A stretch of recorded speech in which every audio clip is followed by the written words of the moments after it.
오늘 하나님께서 우리에게 주신 말씀은 요한계시록 11장 14절에서 20절까지 말씀입니다. 제가 가진 신약성경 413면에 있습니다.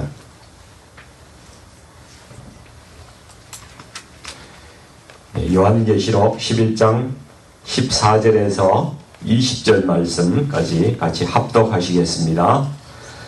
또 내가 보니 흰 구름이 있고 구름 위에 인자와 같은 이가 앉으셨는데 그 머리에는 금면류관이 있고 그 손에는 예리한 낫을 가졌더라. 또 다른 천사가 성전으로부터 나와 구름 위에 앉은 이를 향하여 큰 음성으로 외쳐 이르되 당신의 낫을 휘둘러 거두소서. 땅의 곡식이 다 익어 거둘 때가 이르렀음이니이다 하니 구름 위에 앉으신 이가 낫을 땅에 휘두르매 땅의 곡식이 거두어지니라. 또 다른 천사가 하늘에 있는 성전에서 나오는데 역시 예리한 낫을 가졌더라. 또 불을 다스리는 다른 천사가 제단으로부터 나와 예리한 낫 가진 자를 향하여 큰 음성으로 불러 이르되 네 예리한 낫을 휘둘러 땅의 포도송이를 거두라. 그 포도가 익었느니라 하더라.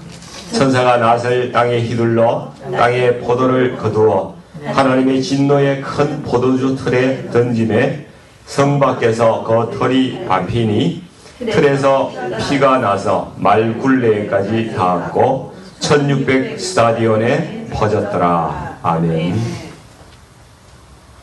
오늘 이 말씀으로 알곡 성도가 되는 길이라는 제목으로 말씀을 나누기를 원합니다. 우리가 그제 보았던 계시록 말씀 13장을 보면은 이제 사단의 조종을 이렇게 받는 짐승이 나와서 사람들이 자신을 경배하게 하고 또 오른손과 이마에 표를 받지 하면은 매매를 하지 못하게 하는 그런 일을 통해서 성도들이 살아가기가 굉장히 어려운 극심한 핍박을 받는 그러한 장면이 나옵니다. 근데 넘어가서 14장에 또 보니까 요한의 눈을 열어서 보게 하시는 것은 어린 양과 함께 서 있는 많은 성도들이 있는데 그 성도들의 숫자가 14만 4천이라고 이야기하죠. 14만 4천이라는 것은 신천지에서 자기들한테 들어오면은 이렇게 14만 4천이 돼서 그 사람만 구원받는다 이런 이야기를 하면서 사람들을 속이는데 절대 그렇지 않습니다. 14만 4천 성도는 구약과 신약에 헤아릴 수 없는 큰 성도들을 말씀하는 거죠. 시간이 있으면 자세하게 말씀드릴 수 있지만은 거기에 대해서는 생략을 하겠습니다. 그 14만 4천의 성도들의 이마에는 어린 양의 이름과 하나님의 이름이 새겨져 있더라. 이렇게 말씀을 하고 있습니다. 이 두 장면이 얼마나 극적인 반전이고 또 아주 대비가 명확하게 되고 있습니까? 이 교회와 성도의 삶에는 말할 수 없는 그 현실적인 그런 핍박이 있지만은 또 말할 수 없는 영광이 있다는 거예요. 그래서 그 두 개를 하나님께서 우리에게 착 비춰주시는 거예요. 하나님께서 자기 백성들, 이 성도들에게 이렇게 말씀하시는 것과 같습니다. 너희들 지금 힘들지? 네? 나도 다 안다. 네. 그러나 고난은 잠시 잠깐이다. 너희가 하늘을 바라봐라. 그리고 너희가 인내해라. 너희에게 예비된 영광이 있다. 그래서 지금 이 순간에도 내가 너희들과 함께 하며 너희를 지키고 있다. 염려하지 말아라. 이렇게 성도들에게 주님께서 말씀하시는 것입니다. 많은 사람들이 예수님을 잘 믿다가도 너무 큰 고난이 닥치면요, 도대체 하나님이 어디 있냐고, 하나님 없다고 이렇게 저주하고 따지고 이렇게 하면서 주님을 떠나는 사람들이 있어요. 그러나 믿음은 여러분 끝까지 인내하는 것입니다. 믿음은 인내하는 거예요. 성령이 우리 일곱 교회에게 하시는 말씀이 있잖아요. 이기는 자에게는 면류관을 주시고 성전의 기둥이 되게 하시겠다. 그렇게 말씀합니다. 도대체 이기는 것이 무엇을 이야기하는 것일까? 성경 말씀에 그대로 있어요. 계시록 3장 8절 같은 데 보면 빌라델비아 교회에게 이렇게 말씀합니다. 네가 작은 능력을 가지고서도 내 말을 지키며 내 이름을 배반하지 아니하였도다. 이것이 믿음이에요. 이기는 것입니다. 세상에는 큰 능력을 받고 큰 일을 하는 사람들도 있습니다. 그러나 이런 분들 자주 넘어가는 거 우리 보셨죠? 많은 우리 그런 사람들을 알고 있습니다. 그러나 누가 알아주지도 않고 뭐 특별한 은사가 있는 것도 아니지만은 예수님 믿고 죄사함 받고 거듭나서 세상 풍속에 자기를 더럽히지 아니하고 순결하게 살아가는 사람들, 주님의 말씀을 따라서 살아가는 사람들, 그 입에 거짓이 없고 험이 없이 살아가는 사람들, 계시록 14장 4절에 이 말씀이 나오는데 그분들이 이기는 사람들이에요. 마지막에 면류관을 받을 사람들이라는 이야기입니다. 오늘 말씀을 보니까 우리가 알 수 있는 것은 세상의 마지막에 두 가지 추수가 있다고 말씀을 하고 있어요. 하나는 알곡 추수네요. 알곡 추수. 이 알곡은 흰 구름이 있고 그 구름 위에 인자와 같은 이 예수님이에요. 예수님께서 직접 추수를 하시는 그러한 추수입니다. 또 하나는 이제 포도송이 추수가 나중에 나오죠. 이것은 진노의 포도주 틀에 이렇게 던져서 심판을 받는 그런 무서운 심판입니다. 근데 이 심판은 하나님으로부터 권능을 위임받은 천사가 하는 거예요. 알곡 추수는 예수님이 하시는데 이 심판은 위임받은 천사가 하는 거예요. 그러니까 하는 그 차원이 다른 거죠. 그러니까 예수님은 우리를 아주 귀하게 추수하시지만은 알곡은 주님께서 아주 귀하게 이렇게 추수를 하시지만은 심판의 추수는 그냥 포도주 틀에 그냥 던져 넣는 심판이라는 거예요. 여러분, 알곡 신자는 어떤 사람일까요? 알곡 신자. 어떤 환난이 있더라도 예수 그리스도를 배반하지 않고 순교하더라도 끝까지 주님을 따라가는 그런 성도를 말하는 것입니다. 여러분, 곡식을 이렇게 키질을 하지 않아요? 옛날에 이렇게 시골에서 키질 다 해보셨잖아요. 그러면 그 키질을 주로 바람이 좀 부는 데서 해야 됩니다. 바람이 좀 부는 데서 키질하면은 알곡은 다시 키로 떨어지고 쭉쟁이는 바람에 쫙 날아가죠. 그 마찬가지로 겉으로 다 예수 믿는 사람 같아도 이 환난이라는 이 바람이 좀 불어올 때면은 알곡인지 쭉쟁인지 그냥 구별이 되는 것입니다. 그래서 환난 가운데서도 끝까지 인내하는 성도가 참된 성도라는 것입니다. 진노의 포도주 틀에 이렇게 던져지는 사람들은 어떤 사람들일까요? 계시록에 나오는 대로 먹고 사는 문제 때문에 마귀의 표를 받는 사람들이에요. 환난과 핍박이 무서워서 예수 믿는 믿음을 저버리는 사람들이라는 것입니다. 처음부터 예수님이 하나님의 아들인 것을 인정하지 않는 사람들도 있죠. 예수님이 우리를 위해서 십자가 지셨음을 인정하지 않는 사람들입니다. 그리고 이 땅에서 좀 더 누리며 잘 사는 것이 자기 인생의 목표이기 때문에 영원한 세계가 있다는 것을 도무지 인정하지도 않고 관심도 기울이지 않는 그런 사람들이 세상에는 많이 있습니다. 그래서 세상과 더불어 엄행하고 늘 거짓말하면서 그렇게 이 땅을 살아가는 사람들이 이 진노의 포도주 틀에 던져지는 사람들이라는 거예요. 이들은 유월절 어린 양의 대속의 피를 자신의 심령에 바르지 않는 사람, 바르지 않은 사람들이라는 것입니다. 이들이 어떤 심판을 받는가? 이게 19절, 20절에 심판의 모습이 나오는 거예요. 하나님의 진노의 큰 포도주 틀에 던졌다고 이야기합니다. 그리고 성 밖에서 그 틀에 밟힌다고 말씀하죠. 이스라엘의 그 포도 농사하는 포도원에는 이 포도죽 틀이 이렇게 설치가 되어 있어요. 그것을 비유로 말씀하시는 거죠. 어떻게 만들었나 하면은 이게 또랑을 이렇게 파요. 흙을 이렇게 길게 파고 끝에는 이렇게 홈을 깊게 파서 만들어 놓습니다.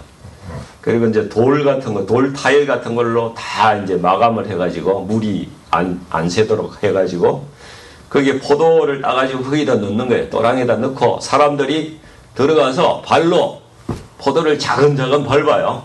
그러면 그 포도즙이 흐를 거 아닙니까? 그리고 그 홈에다가 이제 다 포도즙이 쌓이는 거죠. 이 마지막 심판 때의 모습이 그렇게 포도가 으깨어지듯이 그렇게 심판한다는 겁니다. 모양이 그런 식으로 하는지는 모르겠지만은 그렇게 심판을 받는다. 포도즙 털을 이용해서 그 심판의 모습을 보이고 있습니다. 그러니까 그 심판의 털에는 이제는 포도즙이 아니라 사람의 피가 막 흐르는 거예요. 사람의 피가 흘러서 강물을 이루게 되는 그러한 모습이 보이죠. 그 피가 흘러서 1600 스타디온에 퍼졌다고 이렇게 말씀합니다. 이 길이가 한 320km에 해당이 된다고 합니다. 그래서 이 길이를 재보면은 이스라엘의 그 최북단에서 최남단까지의 길이가 되고요. 우리 한국 같으면은 서울에서 대구 정도 거리가 되는 그러한 거리가 피로 다 물드는 그런 심판이 있다. 이렇게 말씀하고 있는 것입니다. 참 무서운 심판이죠. 자, 그러면 제일 중요한 질문이요. 여러분은 어디에 속하느냐? 여러분은 알곡 신자냐? 심판받는 그러한 사람이냐? 분명히 둘 중에 하나라는 거예요. 이게 중요해요. 중간이 없어요. 중간이. 보류가 없습니다. 어정쩡한 게 없고 반드시 두 개 중에 하나라는 거예요. 구원 아니면 심판입니다. 만약에 나는 아직 알곡 신자가 아닌데 우야노 이런 생각이 드신다면은 정말 심각하게 자신을 돌아봐야 된다는 것입니다. 내가 심판의 틀에 던져져서 온몸이 접을 짜듯이 짓뭉개지고 피가 튀고 그리고 불못에서 영원히 고통받는다고 생각을 한번 해보십시오. 정말 속히 회개하고 완전히 돌이켜야 된다는 거예요. 우리가. 또 나는 구원을 받았다 하더라도 내 가족이, 내 형제가, 내 자녀가 이런 곳에 간다고 한번 생각해 보세요. 그것을 막으라고 그들을 구원시키라고 미리 이 요한계시록에 주님께서 이렇게 써서 이걸 우리에게 주신 거예요. 우리가 가만히 있으면 안 됩니다. 미국에 오니까 사우나 가기가 참 사우나도 없고 또 비싸고 그렇더라고요. 그래서 한 번도 못 가봤습니다. 한국에 살 때는 제가 불가마 한정막에 자주 갔었어요. 갈 때마다 그런 생각이 들던데 이 불안정막 온도는 제가 기억하기로는 85도에서 한 90도 정도 이렇게 됐던 것 같아요. 100도가 되면은 뭐 익어버리잖아요. 그죠? 그럼 옆에 사람이 포크를 들고 달라들죠. 그럼 안 되잖아요. 근데 불안정막에 가면 한 10분 정도만 있으면은 숨을 쉬기가 어려워요.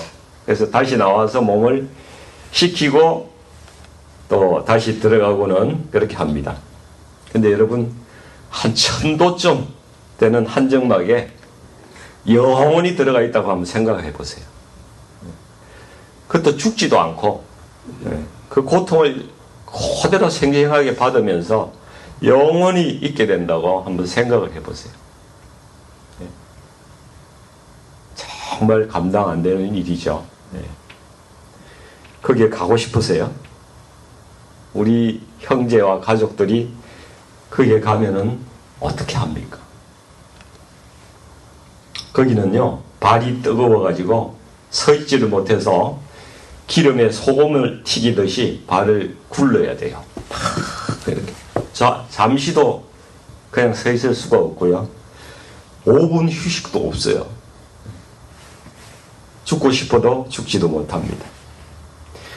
성도들은 이 땅에서 고난을 받지만은 말할 수 없는 영광이 보장된 사람들입니다. 이 땅에서 성도들, 이 알곡 성도들이 어떻게 살아갈까요? 여러분, 분명히 환난이 있어요. 알곡 성도에게 환난이 없다면요, 그건 좀 뭔가 잘못 살아가고 있는 증거가 되는 거예요.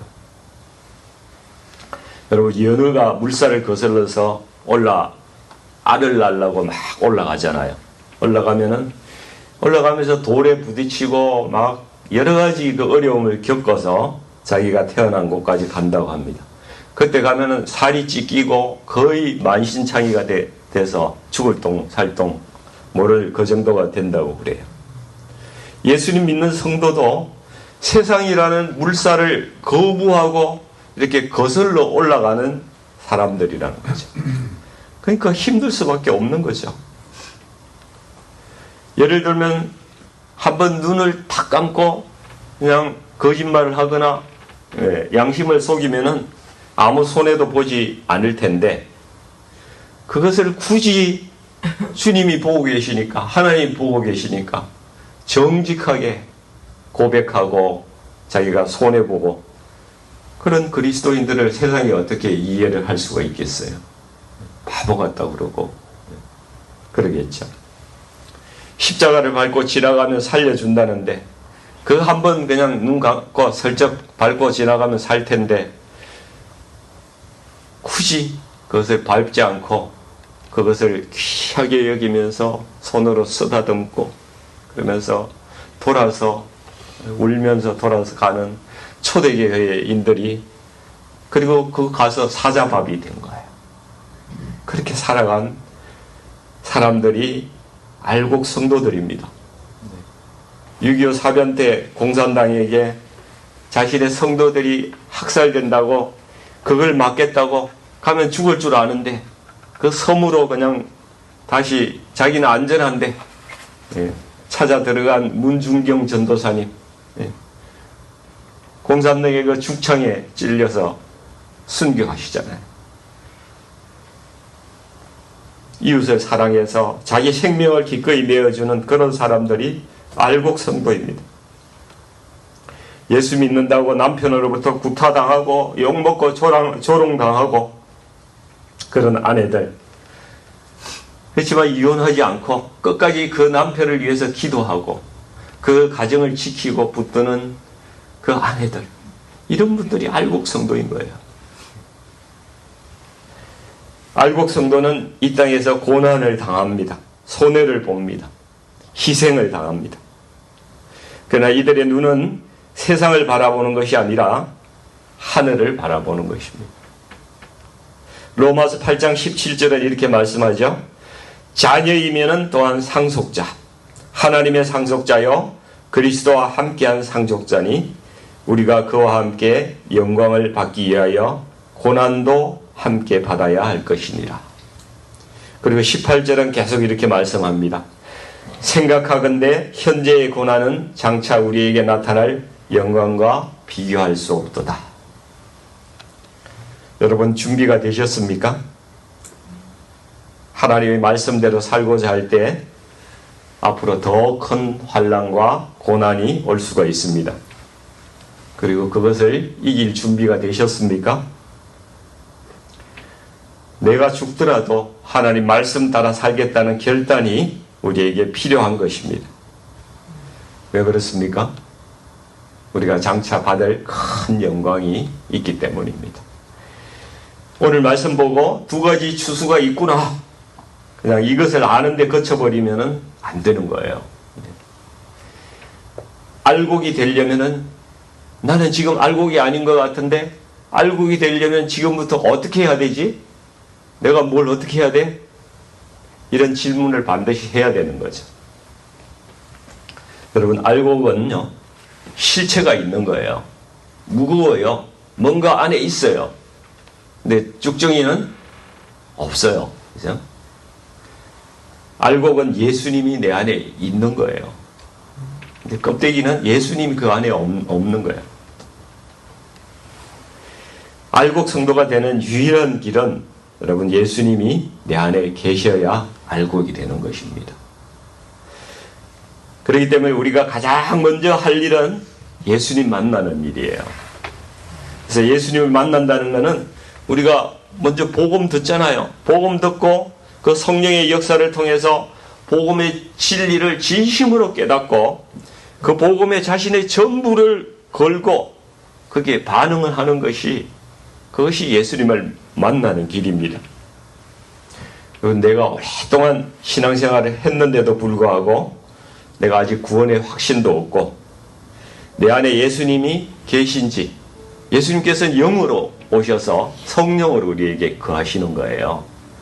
그 예수님이 계신지 확신이 없다면은 다른 방법 없어요. 주님께 매어 달리는 방법밖에 없는 거예요. 예수님은 심령이 가난한 자는 복이 있나니 천국이 저희 것임이요 라고 마태복음에서 말씀하셨죠. 이 가난한 마음이 되어야 구원을 얻고 죄사함 받고 예수님을 만나게 된다는 겁니다. 이 가난하다는 말이요, 헬라어에 두 가지가 있어요. 하나는 상대적으로 가난한 거예요.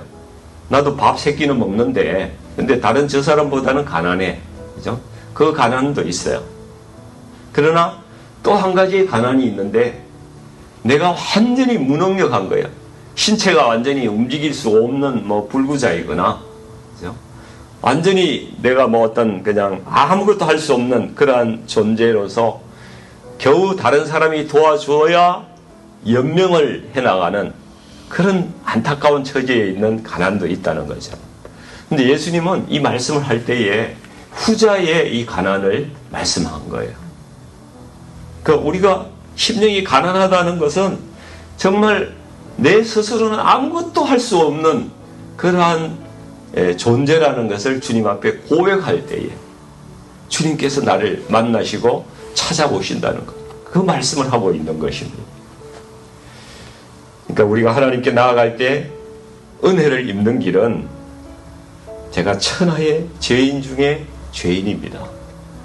죄인 중에 괴수입니다. 바울도 그렇게 고백하잖아요. 우리가 얼마나 선하겠습니까? 오직 주님의 자비하심과 긍휼에 의지해서 살아갈 수밖에 없는 존재라는 것을 하나님 앞에 완전한 겸손이 필요한 것입니다. 그러니까 우리가 주님 만나려면은 그냥 솔직히 말하면 내 자신을 완전히 까발리는 겁니다. 바닥을 보는 거예요. 벌거벗고 완전히 주님 앞에 깨어진 심령으로 엎드리지 않으면은요, 주님께서 너 아직 좀 기다려. 안 만나 주신다니까요. 완전히 까발려서 주님 앞에 납작 엎드려야 되는 것입니다. 그리고 이런 흉측한 죄인임에도 불구하고 그래도 예수님께서 저를 사랑하신다는 사실을 깨닫게 해 주십시오. 주님께서 저 사랑하지 않습니까? 그렇게 외치면서 주님 앞에 엎드려야 되는 것입니다. 더 이상 낮아질 수 없는 자리에서 주님을 찾아야 우리가 예수님을 만날 수가 있는 것입니다.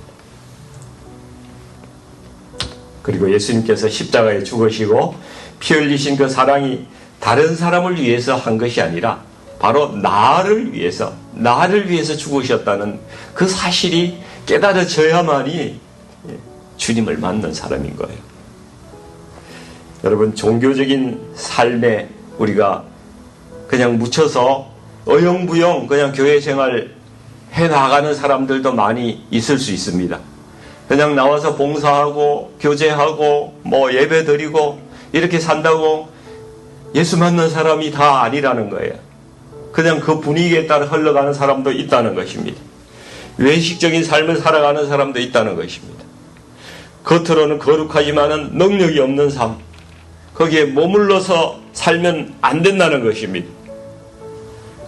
정말 우리의 신앙이 알곡이 되어야 되고, 예수님께서 내 안에 계셔서 정말 성령께서 나를 인도하시는 그러한 능력 있는 신앙인이 되어야 되는 것입니다. 그래야 우리가 알곡 성도가 되는 것입니다. 그래서 우리가 그러한 정말 주님과 동행하면서 우리가 환난과 고난에도 주님을 따라가면서 변하지 않는, 어떤 시련이 와도 변하지 않는 그런 알곡 성도가 되시기를 주님의 이름으로 축원드립니다. 우리 같이 기도하겠습니다. 아버지 하나님, 오늘 말씀을 통해서 두 가지 길이 우리 앞에 있음을 알게 하셨습니다. 알곡의 추수와 심판의 추수가 있습니다. 주님, 저희가 알곡 성도가 되기를 간절히 원합니다. 아버지 하나님, 쭉정이로 살다가 불에 태워지는 심판을 받고 싶지 않습니다.